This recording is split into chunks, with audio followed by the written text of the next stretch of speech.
All right, today we have a 2014 Toyota Tacoma.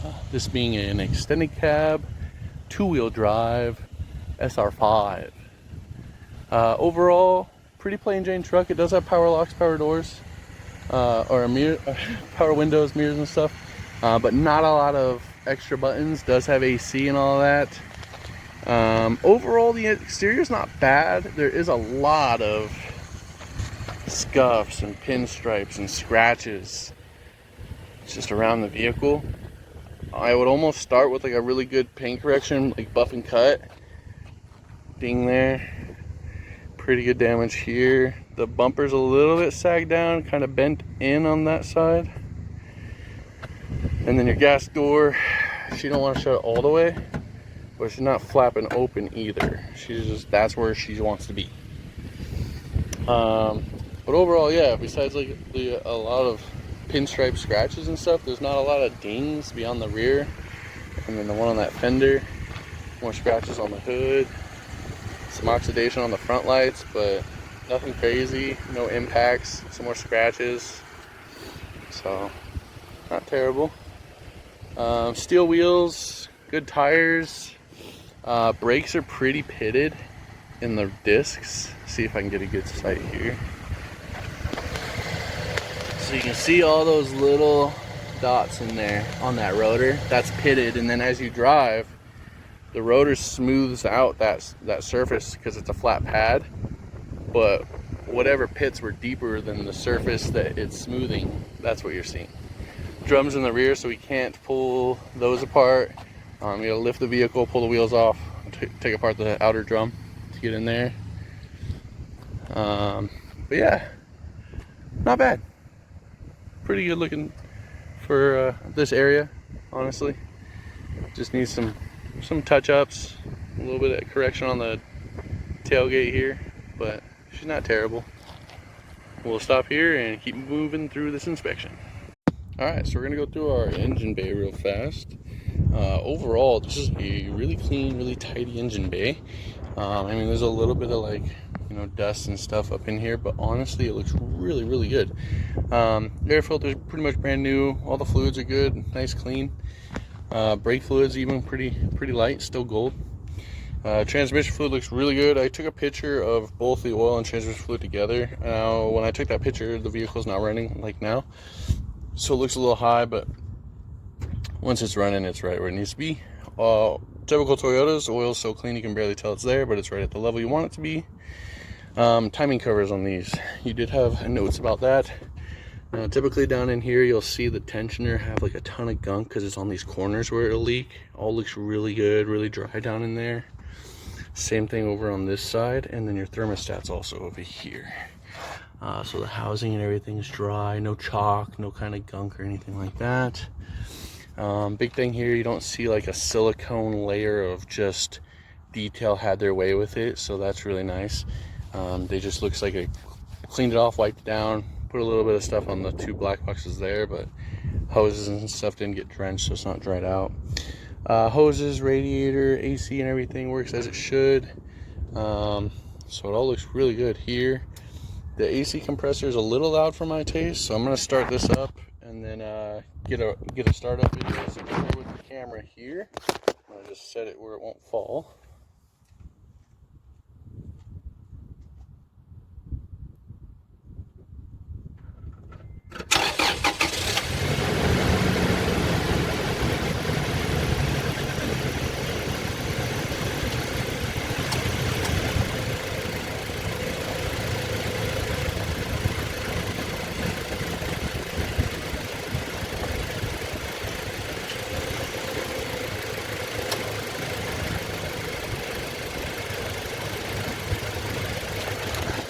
So overall, sounds really good. You just hear a little bit of noise when that compressor kicks on, but overall it works. It's not out here screaming or anything, but right when it kicks on, it's a little loud.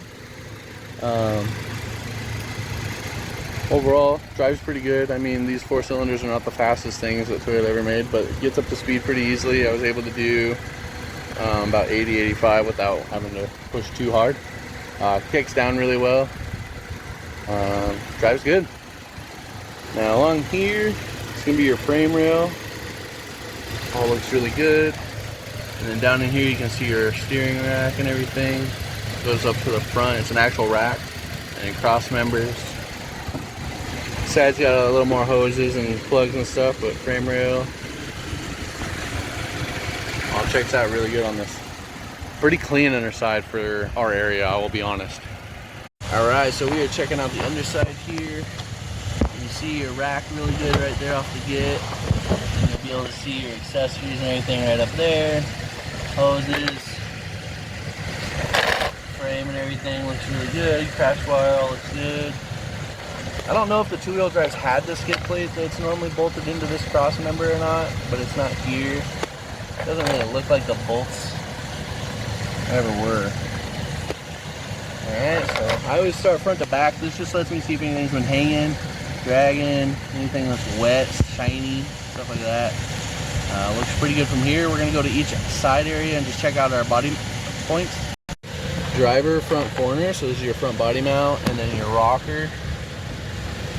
All looks really, really good. I was talking about a little bit of noise while I'm driving along, and it's hard to tell for me if it's like the top and like the extra wind noise, but it doesn't seem like it because I can do it in a parking lot. My guess is it's either the carrier right here on the long drive line for the two-wheel drive, or even the pinion. Just a note there. We're going to keep moving to the back here. Still driver's side at the rear leaf spring body mount here, and fuel tank, stock exhaust. Everything looks good here. It's not all rusted out or any kind of like peeling, chipping, flaking that you see on some of the other ones. The four-wheel drives most of the time. Go to the back. Straight from the back here. So spare looks like it's been replaced at some point. The chain is hanging down a little bit, but it doesn't look all rusted out or anything under here. Frame and everything looks really good. Stock exhaust. The little mud flaps have been like flapping in the wind and getting burnt on the tailpipe, so that's fun. All looks good here. We're gonna go to the side. Passenger side, so body mounts and leaf spring mounts, everything all look really good. Alright, so this is the front passenger corner, body mount, rocker and everything. Looks really good. Under here you can see your cats, 1-2, trans pan nice and dry, and your oil pan also looking nice and dry. Alright, so we are on the inside. I always like to start with the steering wheel. They're busy these days. So cruise control down here, voice command, phone calls, menu to like kind of play with things, go back, and then source, volume. Mileage at our drive, 120, 140. Yes, I do have the doors open, and yes, my seatbelt is off. So none of the buttons except for traction control on this guy. It's pretty plain Jane. And then you got a USB aux port and cigarette lighters, or 12 volts. It doesn't have nav, but it does have a screen and everything. Kind of tells you where you're at. So it has some kind of GPS, but it doesn't really. It's more weather. Like it doesn't have nav. Radio seems to work okay. I don't have any CDs to test that. AC works really good. Toyotas always have pretty good AC. This one's doing really well. Dash is in pretty good shape. I'm going to stop here and we're going to look from the outside in. Ooh, magic. So now we're on the driver's side here. It's easy with these suicide doors to kind of just look at everything going in. Front door cords are in really good shape. The rears here, you can see a little bit of scuffs and marks here. It does have all-weather actual Tacoma mats that clip in. Carpet and everything underneath looks really good. Like these mats have pretty much been here the whole time. Jumper seats, same story. They're even just tucked in there nicely. You can see more of those scuffs and stuff here. And then up here, just some slight scuffs and a couple stains on the headliner there. It does have a sliding window, but the canopy does not. And then these windows don't pop. So we're gonna hop sides. So this side here, same story. Like I was saying, these don't pop, they're just there for looking. Seats are in good shape, bolsters are nice, condition's good, they are manual seats. One thing I did say, the damper is not attached to the dash inside, it's just attached to the glove box. And then we got a little bit of nicks on the trim here, one there, and then center console open sideways. Don't go too hard on it. Seatbelt here, you need to undo this and untwist and reattach. It'll drive you nuts. I don't know if it's part of this right here. Where is it? Lines up right here. So it looks like someone shut the seatbelt. Shut the seatbelt in that door pretty good. So there's a couple marks there, but overall not too bad. All right, so rear truck bed, lift gate, power lift gate, trunk, whatever you like to call it. This is a truck bed. So tailgate does have some damage down here. Does have a backup camera here. It all works. Opens really easy, one hand. They still have this nice like plastic thing that Toyota did. Seemed well. I don't see any drains. So there's a little bit of signs of pooling. Sorry, excuse me. In here you have jumper cables. In here there's some kind of plug. And then on this canopy that's on here, oh, that one's actually locked. Okay. Sorry. I was only messing with the one side. Yeah, there we go. Pops open. Has some dampers there. So you can get some good side access and everything.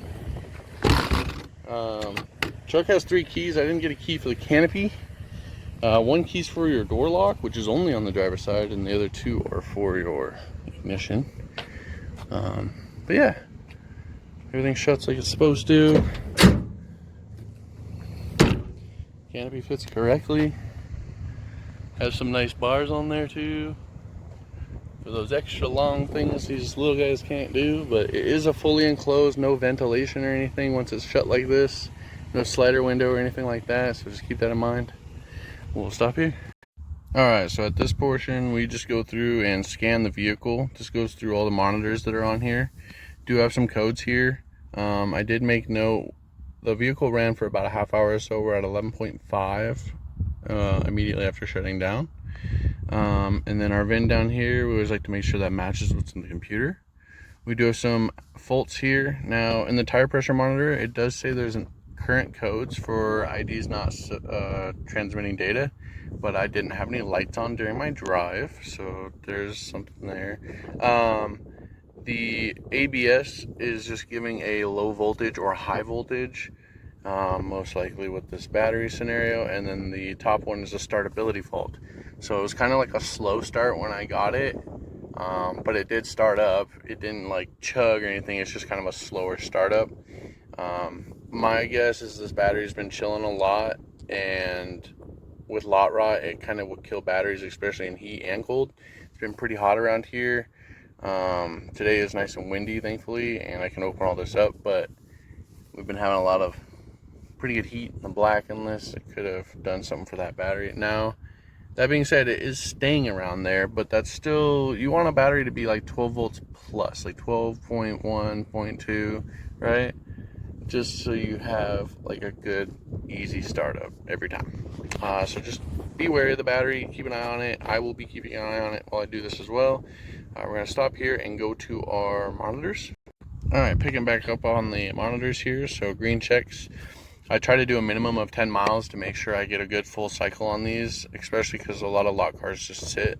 So it's good to make sure we can get all these reset. All green checks, good to go here. Keep moving through your inspection. Alright, this last portion, I just kind of stage it, make it look good. Pretty good truck, drives good, gets up to speed. They're not the fastest things, pretty smooth, no clunks, no weird sounds. I do have a few things that to bring to attention. Pretty good amount of road noise behind you when you're driving. I can't tell if it's the rack on this, and that's like a crazy amount of wind, which I don't believe, because even in the parking lot at low speed I was getting the sound. I believe the carrier or possibly the pinion is getting a little bit of noise. Overall, underneath, Literally no rust for this area. Literally none. There's some surface rust on the exhaust and some steel stuff, but honestly, nothing for our area. We got a headlight out up here. We got scratches along it, pinstripes, light scratching. We got some tailgate damage on the rear, and then brakes. Brakes are pretty pitted. Got a vibration up at highway speed. Not real vibrating on the braking part, but up to speed it gets some good vibration. Lots of pitting in the rotor, so I'm not sure where the drum would be on that. What else? It did have kind of like a slow start.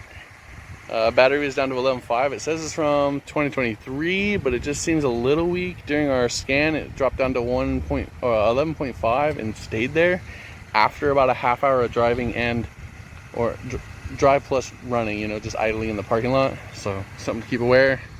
And then my last thing would be a little bit of noise in the AC compressor. It just gets kind of loud. So just things to be aware of. Overall though, for this area, great looking little truck. It's just some things to take care of to get it tip top, and it'll be mint.